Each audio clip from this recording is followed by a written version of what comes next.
তোমাদের সবার নিশ্চয়ই আমার মতো দুইটা নাম, একটা হলো গিয়ে বড় নাম আর একটা ডাক নাম।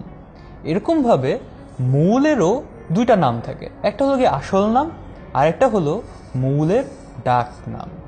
এই মৌলের ডাক নামকে বলা হয় প্রতীক।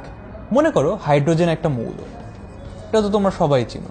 তারপরে অক্সিজেন একটা মৌল, সেটাও তোমরা সবাই জানো। এদের ডাক নাম কি? এইচ আর ও। এই ডাক নামটা দিয়ে আমরা সাধারণত ওদেরকে ডাকি না, কিন্তু লিখার সময় আমরা এই ডাক নামগুলো দিয়ে লিখে থাকি। এগুলোকে বলা হয় মৌলের প্রতীক। আচ্ছা, একইভাবে যৌগের ক্ষেত্রে কি হবে?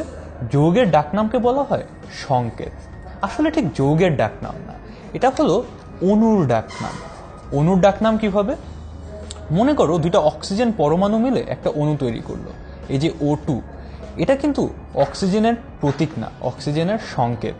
একইভাবে যে কোনো অণুকে আমরা সংকেত দিয়ে ডেকে থাকি। যেরকম H2SO4, এটা মানে হলো সালফিউরিক অ্যাসিড। এটার ডাক নামটা আমরা বলি না, আমরা লিখে থাকি এইভাবে H2SO4 দিয়ে। একইভাবে ম্যাগনেসিয়াম সালফেট হতে পারে, এটাকে এইভাবে লিখে থাকি। তুমি চিন্তা করো, এটাকে যদি আমরা আসল নাম দিয়ে লিখতে যেতাম তাহলে কত বড় হয়ে যেত, ম্যাগনেসিয়াম সালফেট। এটা দেখেছো কত বড় নাম, অথচ এটাকে আমরা কত ছোট্ট একটা নাম দিয়ে প্রকাশ করে ফেলতে পারছি। এভাবে যে কোনো অণুকে যেই নামে ডাকা হয় ছোট্ট করে, সেটাকে বলা হয় সংকেত, আর মৌলকে যে ছোট্ট করে নামে লেখা হয় সেটাকে বলা হয় প্রতীক।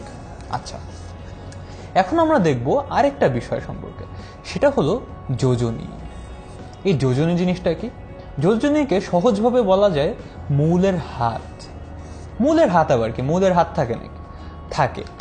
যে কোনো মৌলই বিক্রিয়া করতে চায়, মানে আরেকজনের সাথে মিশে যেতে চায়। এটার কারণ কি? মৌলের চারদিকে ইলেকট্রন থাকে। এই ইলেকট্রনের সংখ্যার উপর নির্ভর করে সে অন্য মৌলের সাথে বা নিজের সাথেই যুক্ত হতে চায়। এই যে যুক্ত হওয়ার ইচ্ছা, এইটার কারণেই এই যোজনীর সৃষ্টি। সে কয়টা মৌলের সাথে যুক্ত হবে, তার কয়টা হাত থাকবে, এই হাতের সংখ্যাটাই হলো যোজনী। মনে করো হাইড্রোজেনের কয়টা হাত জানো? একটা। তার মানে সে এই একটা হাত দিয়ে আরেকজন কাউকে ধরতে চায়। মনে করো এখানে আছে অক্সিজেনের হাত হলো দুইটা, তাহলে সে কি করতে পারবে? দুইটা হাইড্রোজেনকে ধরতে পারবে। এরকম দুইটা হাইড্রোজেন ধরে ফেলে কি হয়ে গেল? H2O। এটা কি? পানি। এটা আমরা সবাই জানি। তাহলে যোজনী কি?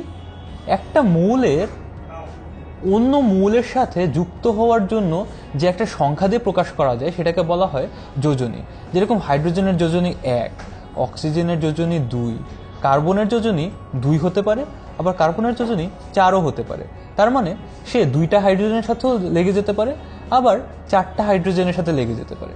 এখন মনে করো কার্বনেরও দুইটা হাত, অক্সিজেনেরও দুইটা হাত, তখন কি হবে? তখন তারা এই দুই হাত দিয়ে দুজনকে ধরে ফেললে এই যে সি আর ও মিলে একটা যৌগ তৈরি হয়ে গেল। এইভাবেই যৌগ তৈরি হয় তাদের যোজনীর মাধ্যমে। মৌলগুলোর হাত থাকে, সেই হাত দিয়ে তারা অন্য মৌলকে ধরে নতুন যৌগ তৈরি করে। যোজনী আবার একাধিকও হতে পারে।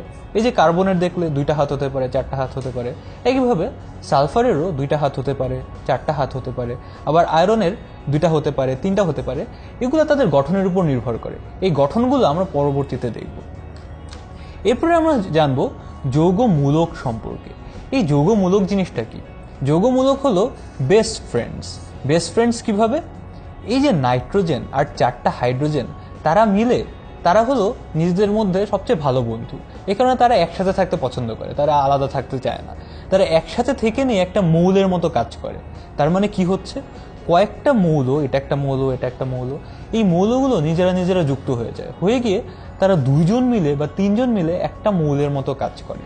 এটাকে বলা হয় যৌগমূলক। যেমন অ্যামোনিয়াম যৌগমূলকে একটা নাইট্রোজেন আছে, চারটা হাইড্রোজেন আছে। তারা 5 জন মিলে একটা দল গঠন করে নিয়ে তারা একটা মৌল হিসেবে কাজ করে, এবং তার যোজনী কত? 1। এই যে প্লাস দেওয়া, প্লাস মানে হলো তার একটা হাত আছে, একটা ধনাত্মক হাত আছে। আবার কার্বনেটের ক্ষেত্রে দেখো, একটা কার্বন আর 3টা অক্সিজেন মিলে আবার দল গঠন করে নিয়ে তারা একসাথে আছে, এবং তাদের দুইটা হাত, দুইটা ঋণাত্মক হাত। এই যে যোজনী 2 প্রকার হতে পারে, একটা ধনাত্মক, একটা ঋণাত্মক, এবং এই ধনাত্মক আর ঋণাত্মক সবসময় একসাথে মিলে যায়, মানে ধনাত্মক হাতের সাথে ঋণাত্মক হাত এসে যুক্ত হয়। তাহলে আমরা কি জানলাম? প্রতীক হলো মৌলের ডাকনাম, সংকেত হলো অণুর ডাকনাম, মৌলের হাত থাকে যেগুলো দিয়ে সে অন্য মৌলের সাথে যুক্ত হয়, এটাকে বলা হয় যোজনী। আবার কিছু কিছু মৌল একসাথে যুক্ত হয়ে একসাথে একটা মৌলের মতো কাজ করে, এগুলোকে বলা হয়ে থাকে যৌগমূলক।